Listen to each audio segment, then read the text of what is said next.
able to make other people kings. You can install value in other people to get them to a level in which they want to reach. You can make other people's dreams happen. So that's what I want to do with you guys right now. And I need to ask permission for something because I'm not Willy Wonka and I don't sugarcoat shit. So everything that I will be saying is going to be from the heart. And I need your permission to be honest with you guys today. Do I have that? All right. That's what I need. So, and we got some prizes to give away today as well. So, go to the patient. All right. So, this is my unexpected journey, guys. I'm excited to share this with you. So, this guy right here. This is me in middle school and my identical twin brother in middle school. Now, this is who I thought, or this is who I wanted to be. But this was not me. I was putting up in front. This isn't who I was at all. This is what, my brother was the cool guy. I wasn't the cool guy. If you see, this is who I am. This is the real me right here. See that big shirt? My pants was probably like this. So I pulled my pants down like this so that they weren't high waters. No, that's the guy who I really was. I wasn't popular at all. I was a nerd. When I got my freshman year of college, high school, I was only like 98 pounds. Like I wasn't an athlete. This is a track meeting. I wasn't that guy. You know, I wasn't a jock, all that stuff. I was just a kid who wanted to be who it was he wanted to be. And even at a young age, I knew that I was psychologically unemployable. I had dreams in my mind that I didn't work for anybody. I just did whatever I wanted to do. And that's who I was. But it wasn't always easy being that person, guys. This is who I am today. And this is us, me, my twin brother, and Everett. We're the co-founders of Brown Box Works, Aggie's Land. You guys know that stuff. But this is who we've come to today. And what I'm going to do today is connect the dots between where I was, that nobody who just had a dream in his mind of who he wanted to be, to somebody who can inspire others and build a brand and create something that will eventually change the world. So, my story.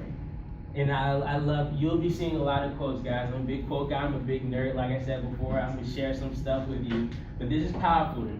It's by Napoleon Hill. If you guys have ever heard of the book Think and Grow Rich, he is the author of Think and Grow Rich. And he said, you are the master of your destiny. You can influence, direct, and control your own environment. You can make your life what you want it to be. This is powerful, guys. Has anyone, who in here, by raising hands, who in here has ever heard the phrase or the quote, you are a product of your environment? Well, I'm here to tell you that's the biggest bullshit lie that someone has ever fed you. You don't have to be a victim or a circumstance of your environment. No. You are a product of your thoughts. And I didn't learn that. This is powerful for me, guys, because I didn't learn that until I was a junior in college.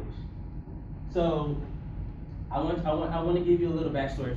So growing up, being this identical twin boy, and me like a nerd, when my mom took me shopping for clothes, I wanted anything that sparkled because I was a big Michael Jackson fan at the time. Like I had no concept of what fashion was or anything like that. I was true to myself and who I wanted to be.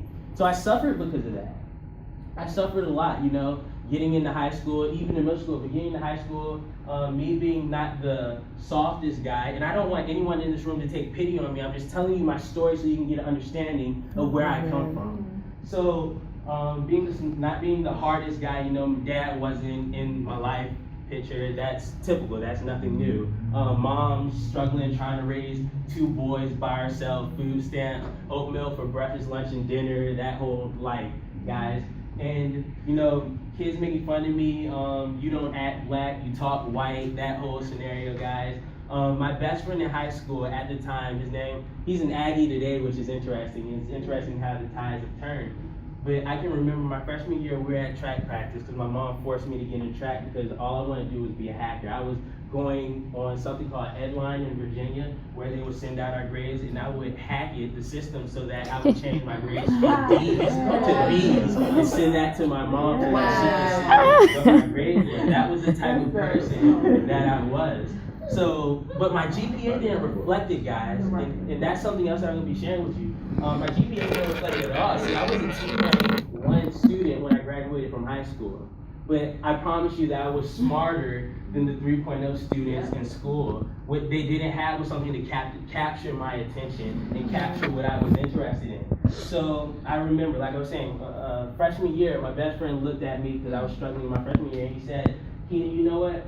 Yeah, this is my best friend." He said, "And you know, my interesting." But and he said, "You know what, Keenan? You know, you're lower than the scum in the sewers. Like you're never going to be anything in life because you're stupid. Because look at your GPA. Like you're not going to be able to get a job. You're not going to be able to do anything in life. You're just a waste of talent and a waste of life." Now, mind you, this was my best friend, so you guys can kind of paint this image of where my self-esteem and self-worth and self-image was. So also, of course, sophomore year, all the girls in school being at they're going to Kendrick. "Hey, Keenan, what's Kendrick's cell phone number?" I told him, I was like, "Why?" It was like, "Because he's just so manly." I'm like, "We're identical twins." And they're like, "I don't know, you're cute and all, you're just like a little kid, but he's so manly and like, It's not. That's one." But, and even my brother guys in middle school, when we first moved to Chesapeake, I showed you the way I was dressing. And for my identical twin to say this, something that we've been together for 18 years, and we're at the bus stop. And then I walk over to where he is, and he walks across the other side. And I walk over to where he is, and he turns at me and he says, "Keenan, stop following me." I'm like, "Why? What's wrong with you?" And he's like, "You're an embarrassment. Look at what you're wearing. Like, just don't talk to me. Just stay away from me, especially when we're in school." So that was heartbreaking for me, guys. So when I tell you that I went from low self-esteem, nothing, and I know some of you can relate to this is why I'm telling you this story. Because even when you're at the bottom and the lowest of which you think you can go, when you're depressed, when you just don't believe that you have any self-worth, I want to paint for you, that's the image I was, and this is where I am today. So guys, from that, I went to college. I went to college freshman year, came here to A&T. I was US number 5 in the nation for triple jump. I finished my track and field season last year. I was one of the top 10 triple jumpers in the nation, finishing my collegiate year. I finished 17 centimeters away from qualifying for the Olympic trials, which I'll be contending for in 2016. I was able to go from someone not being able to sell and having no value to growing an organization of over 120 people or 115 people, something like that, of kids doing my organization with no sales experience, guys. So I'm going to be sharing that with you, and then of course Brown Box works later on in the future. So that's my story. So let's get into this. This is why I'm really excited, guys. Who in here has a vision for their life? By show of hands, who has a vision of what they want to do? Okay, that's great. I love that. So I want to do a little test with you guys real quick. What I'm going to do is I'm going to say a word. And I don't want you to do anything. I'm just going to say words. This is an experiment, all right? So, let's say dog.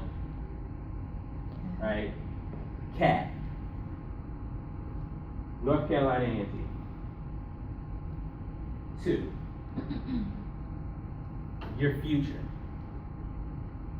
Okay, so what I did right there, and this was powerful when I saw it for the first time, guys, and I realized exactly where I was. So when I said dog, some of you guys got an instant visual in your mind of a dog. When I said cat, instant visualization in your mind of a cat. When I said A&T, instant visualization of how trifling A&T in your mind is. And when I said your future, for some of you guys, it was a buffer. Or some of you guys, you saw something, but it was foggy and it wasn't really clear. And this is something that was interesting for me. So this guy right here, he's one of the people I look at and follow and study. His name is Alan Wong. And his parents were immigrants who came over here. He was born in America. But he built himself an app, and now he makes over millions of dollars a year doing nothing, driving Lamborghini Aventador Roadsters. I bought his book, Life Hack, that goes over his story. But you have to have a vision for life can't be directed. What you're going to do is you're going to stay on this, what's his name? MJ DeMarco, who wrote the book The Millionaire Fast Lane, he calls the slow lane or the sidewalk. You're going to be where average people are going and mediocre people are going, getting the results that average and mediocre people get. One of my friends once said, when coming up with what you want to do and writing out your goals and stuff, one of my friends, his name is BJ Jackson, he once came to me and he said, Randy Jackson, he said, you know what, Keenan, I learned that logic is the broke man's thinking. And a lot of us guys, we have a vision, and I'm here to challenge your beliefs and challenge your vision for where you're going now. Because some of you guys' vision sounds like this. And I don't want you to raise your hand because I don't want to call you out. Or maybe your friends or your mom or dad, you know someone whose vision sounds like this. Go to school, make good grades. Go to college, make good grades. Find a job, work for the next 40, 60 years of your life, retire, spend 10 years watching television, then you die. 10 people show up to your funeral, 5 people cry, and that's it. And that is a vision that a lot of people have. But I dare you today to dream big. Dream big. Why can't you? Why can't you live in $1 million house? What's stopping you? Why can't you drive the car that you want to drive? Maybe not everyone wants to be a millionaire. Maybe not everyone wants to live in a mansion. Maybe not everyone wants to drive in a Lamborghini Aventador. Maybe some people want to drive in a Honda Civic for the rest of their life. That's fine. What I'm challenging you to do is to dream big and have an amazing life. Don't be limited to what everyone else is doing because your mom, dad, sister, grandma, someone whose way of thinking is so old and ancient, passed down from generation to generation, has told you this is how you have to live. No, I dare you today to start and create a new vision for where you want to go in life. Let me share with you my vision for a second. So I'm 23. I'm 23 years old right now. I don't even keep up with my birthdays, guys. I'm 23 years old right now. By the time I'm 25, I will be making $859 million a year. Just under $1 billion. There's a reason for that. By the time I'm 27 years old, I will redesign how the track and field industry is done, and I will make brown box works by the time I'm 30, the second most recognizable symbol on the face of the planet. Wow. That's my vision for my life, guys. So I dare you to dream big and aspire to do something that you don't believe is possible. Listen, guys, I want to share science with you because I'm big on science. There's something called the zone of comfort in biology and the zone of stress. When you live in the zone of comfort, where you don't challenge yourself, where you don't fail, where you're afraid to move, you will never grow.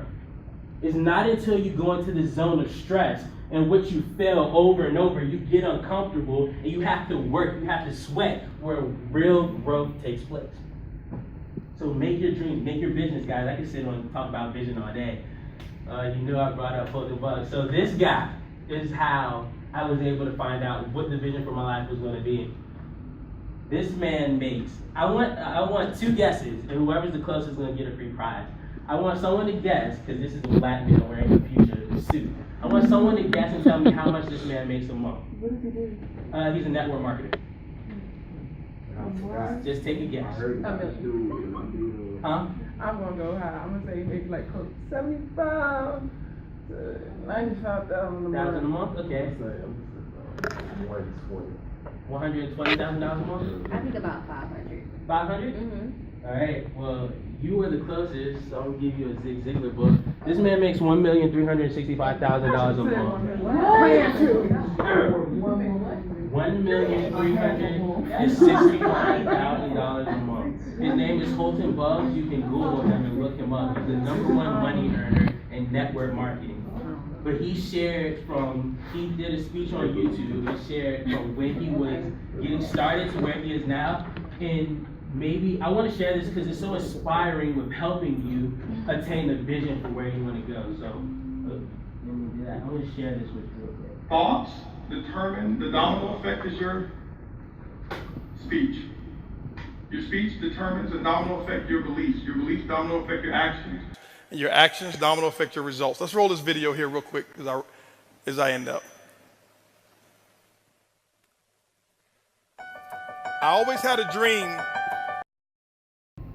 When you set that vision up for where you want to go in your life, you're able to achieve results like that, but you have to have outstanding. One of the lady who bought the press box, I forget her name, the Act One press box for A&T, she has a quote, because I'm a student of success, I study success. There's a quote to say, in order to be outstanding, you have to stand out. And you have to have an outstanding vision, guys. So the next thing that going into the vision is the goals. Goals are nothing more but building blocks to help you achieve that ultimate vision for what you have. So I saw this morning on Instagram. It says, seeing your goals written down in your own handwriting has a powerful effect on your mind, and that's true. How many people have goals? Now, how many people have their goals written down? Okay, that's good. That's good. There's a power that goes into your subconscious mind when you see over and over daily your goals written out in the real world instead of out of your mind onto a piece of paper, and to see that something interesting starts to happen. And I don't have the time to get into the metaphysics about the law of attraction and how your paradigm and behavior works, but when you put that down on paper, that's interesting. I will just tell you guys that if you have goals, and you can start off small and work your way big, it doesn't matter. Just to have a goal to reach, or to have a goal and fail and then adjust, and to reach those other. Failing isn't wrong. Failing is what has to be done in order to grow at all, guys. But we're not taught that in school. But we're getting into the student part. Just write down your goals and make them stepping blocks, stepping stones to your ultimate vision. So this is the important part for me, in my opinion, being a new student. And that's why I have this duffel bag looking like I was about to shoot up campus, walking around with this duffel bag around campus. So I made a commitment to being a student. I made a commitment to being a student success, guys. These are all books that I have bought. These are all books that I have read. This is probably the most important book. I bought this book, but then it was given to me as a gift again by one of my mentors because it referenced the Bible. And he said, if you're going to read the Bible, that's fine, but you need to read this if you want to accomplish your dreams and goals. And this is Think and Grow Rich by Napoleon Hill. This is it. Any level of success that you really want. This book has created more millionaires on the history of our planet than any other piece of literature created. Point blank period. Think and Grow Rich by Napoleon. I had to become a student. And what does that mean? So become a student success, okay, that's fine with Danny, but you have to understand this, guys. In order to learn the information that are in these books, you have to dump the information that you've learned throughout your whole life. So mom, dad, grandma, sister, brother, whoever it was teaching, listen, I'll keep it simple like this. If the people teaching you how to generate wealth or how to accomplish any one of your dreams did not do it, if you have your grandma trying to teach you or mentor you how to make $1 million and she has not made $1 million, why are you listening to her? Come on. It doesn't make sense. That's like listening to your professor who makes $60,000 and he's trying to teach you in business how to make $1 trillion, or how to make a Google, or how to make an Amazon, and he's never done it. He only knows the books, but he's never applied it. He's never had that real world experience. So I had to dump everything that I was learning from my parents and everyone and start picking up books, Life Hack, Master Millionaire Fastlane, The Compound Effect by Darren Hardy, How to Crush It by Gary Vaynerchuk, who teaches you how to brand yourself amazingly on social media. He's a social media guru on how to market on social media. Rich Dad Poor Dad by Robert Kiyosaki. I recommend everyone reads this book. Everyone. This teaches you what the wealth teach their kids that the middle class and poor do not. Everyone needs to read this book. This is the first book I ever read. It was Rich Dad Poor Dad. App Empire. I'm into apps. My mentor and our angel investor who invested in us wrote a book called Get In, Get Out. How to become a more attractive organization or business for angel investors to invest in, and another Gary Vaynerchuk. I have more books at the house, I just didn't bring them all. You have to dump all your old knowledge and get new knowledge so that you can begin to change your behavior and habits. When you change what you think, you'll change what you say. When you change what you say, you'll change what you do. And when you change what you do, you'll change what you get. But it starts up here. So I want you to read this real quick, new student. It doesn't take a rich family to become rich. It takes the mind of a rich person. If you continue to believe as you have always believed, you will continue to act as you have always acted. If you continue to act as you have always acted, you will continue to get what you have always gotten. If you want different results in your life, you must first change your mind. You are the books you read, the people you hang out with, and the connections you engage in. Be careful of what you feed your mind. And if you want more money, start increasing your self-worth. If your self-worth is low, your value in the marketplace will also be low. Now, out of those 4 quotes, can someone tell me what the common thread in those were? Ooh, yes. She's picking up what I'm putting down. So, the mindset. Guys, it all starts up here. I swear to God, you cannot become successful, rich, whatever your dreams or goals is. You cannot do that if you're stuck in a limited mindset that you got it from your parents or whoever it is. You have to change your mind. And the only way to change your mind is to increase value in your life. And to increase value in your life, you have to read from people or look at people or mentors who have value in their life to get what you get. So we studied Holton Buggs, a man who makes $1,365,000 a month and pays over $4 million in taxes, because he has enough value in his habits to study upon, so that if you do what they do and say what they say, you'll get what they have every single time. You have to study people who have been successful. I don't care what your personal opinions are about Donald Trump. If you're in business, study him.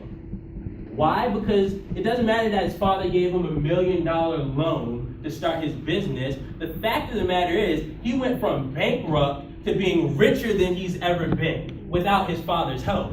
So his father may have helped him get started, but he went from bankrupt to being richer than he's ever been by growing. You have to respect that, and you need to study it if you want to be an entrepreneur. So you have to be a student, guys. You have to change what you're listening to. You have to change who you're listening to, what you're watching, guys. It's to a point now that on my Instagram, I've unfollowed. If you follow me, I'm sorry, it's not personal. I won't follow you back unless you're unless I can see your stuff, because there's certain things that I don't need to let into my mind to see, that I need to block out. The only thing that I see on my Instagram feed are motivational quotes, positivity, and pictures of beautiful mansions, houses, and cars that I want to live in, because I want that to become my reality. Perception is reality, and if you change your perception for what you're feeding into your mind, you will change your reality every single time, guys. Attitude is gratitude. Listen, I'm short on time, so I want to get you the important point. So we're going to skip over attitude right now. But I will tell you this, and Holton Buggs said this in his speech. Your responsibility, and someone needs to write this down because this is going to change someone's life today. Your responsibility in being a friend towards someone has absolutely nothing to do with their responsibility in being a friend towards you. Now, what does that mean? That means that when your girlfriend, boyfriend, best friend, whoever it is, just turns at a flip of the hat, is like, you know what, fuck you, I can't do it anymore, I don't want to be in this relationship, it's over, I'm done, you're trifling. That means that you don't repeat those actions onto him, her, or whoever it is. It means that you continue to be a friend. Now, why is that important? Value. Value. Anyone ever heard of burning bridges? It doesn't make sense. So let me tell you a little something about emotions that we're not taught in school. Ooh, and I'm running out of time. Okay, let me tell you something about emotions that we never taught in school. Has anyone ever had like a heartbreak and you just feel it right here? That's something, isn't it? I want to share with you how powerful the mind is. Listen, emotions don't really exist. And let me share something with you, because that's a bit extreme, but let me share something with you.